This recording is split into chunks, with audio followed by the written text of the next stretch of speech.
Barry Bryson here. Thank you for joining me for another 5 good minutes with the Word. I must confess, we won't be looking at any passages of Scripture today, so I guess that's a little bit of a misnomer.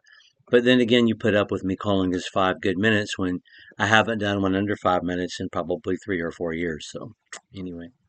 But our series is entitled Kings and Emperors, and we're going to be looking at, just for a few sessions, 6 or 7, some of the kings and emperors that factor into particularly the New Testament story. We talked about Cyrus the Persian yesterday, Cyrus the Great, and even read from one from his cylinders. And I failed to mention yesterday there are two copies of the Cyrus cylinder. One is in the British Museum, and one is in the museum at Yale University here in the States. Anyway, and we talked about what a great man he is, and of course he is mentioned for his greatness, and at the end of Chronicles, and also at the beginning of Ezra.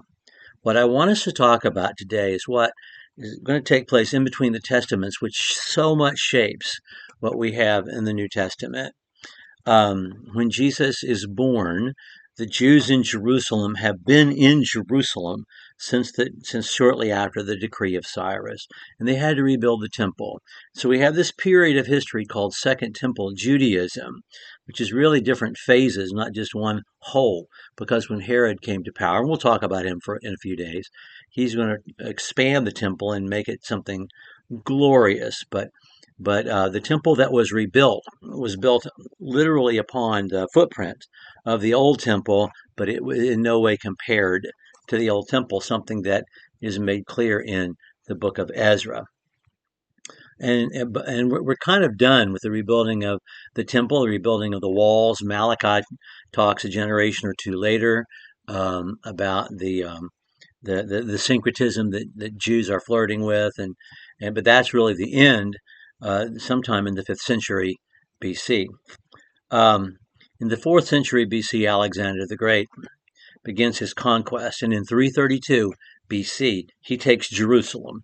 And shortly after he concluded his conquest and went as far as the Indus Valley, he died in 323 BC. And so he never really ruled the area, the great swath of ground that he took. So those areas ended up being divided by some of his generals after a period of warfare called the Wars of the Diadochi, the generals deciding who gets to rule what. Jerusalem was originally ruled by the Ptolemy dynasty, the Macedonians who had come to rule in Greece.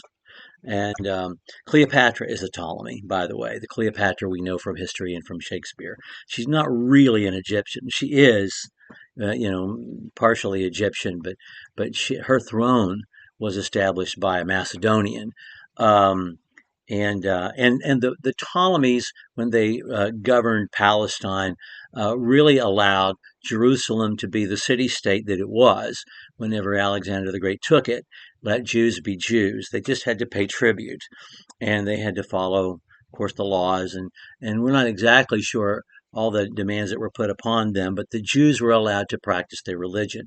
But the Seleucid dynasty, which ruled from Damascus and really was representative of the old Syrian and Assyrian kingdom, the Seleucid dynasty came to have control of Palestine in the early 160s BC.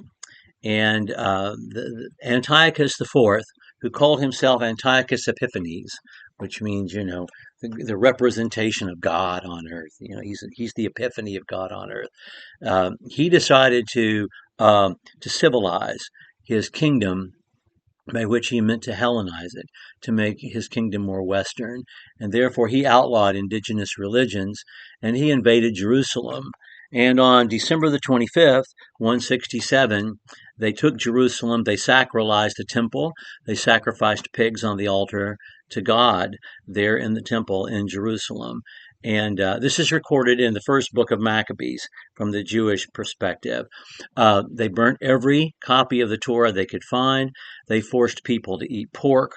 If they found little boys who had been circumcised, baby boys who had been circumcised, they ran them through with pikes. Um, and they were just completely ruthless in trying to stamp out Judaism, which um, caused it's one thing to control Jerusalem, but not the hill country. And in the hill country around Modi'im, which is north of Jerusalem, there was a country priest named Judas, and he, or excuse me, Matthias. Judas was his son, Matthias, and he couldn't take this, and he decided to use his sons, and they were going to mount a rebellion. And they became known as the Hammers. He became known as Matthias the Hammer, or Matthias Maccabee. And the Maccabees pretty much invented guerrilla warfare. Everything that anyone has done since then to try to repel the invaders with very few troops and very little resources, they invented. And over the course of a year or two, between the weapons that they stole, the weapons that they won in battle, the people who came to them to fight, they amassed a sizable army. And Antiochus's forces made one of the great mistakes of history, which seems to be repeated over and over again in ancient times. They thought battle elephants were a good idea. Anyway, the Maccabees were eventually successful in expelling the Syrians, the Seleucid dynasty, I should say. And in December 164, they were able to take possession of the temple again and to rededicate the temple. And Jews to this day celebrate that rededication with the feast of Hanukkah and the festival, I should say, of Hanukkah, and the 8 nights that the 1 day's worth of oil burned until they could get more oil consecrated for the light in the temple. And so from 164 BC until 63 BC, for 100 years, almost exactly, Jerusalem was an independent city-state, which covered much of what we think of as Judah, the southern part of Palestine around Jerusalem. And they had control over that.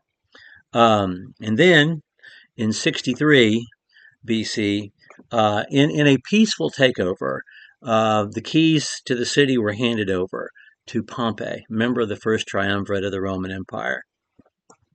And therefore, from 63 BC, which is before the empire, when Rome is still a republic, and Julius Caesar is not the only man in charge, from that time on until the destruction of Jerusalem, Jerusalem is within the sphere of control of the Roman Empire, and it just will be until Jerusalem is destroyed. So when Jesus is born, the Romans are in control and have been for about 70 years, 60 years, I should say, when Jesus is born.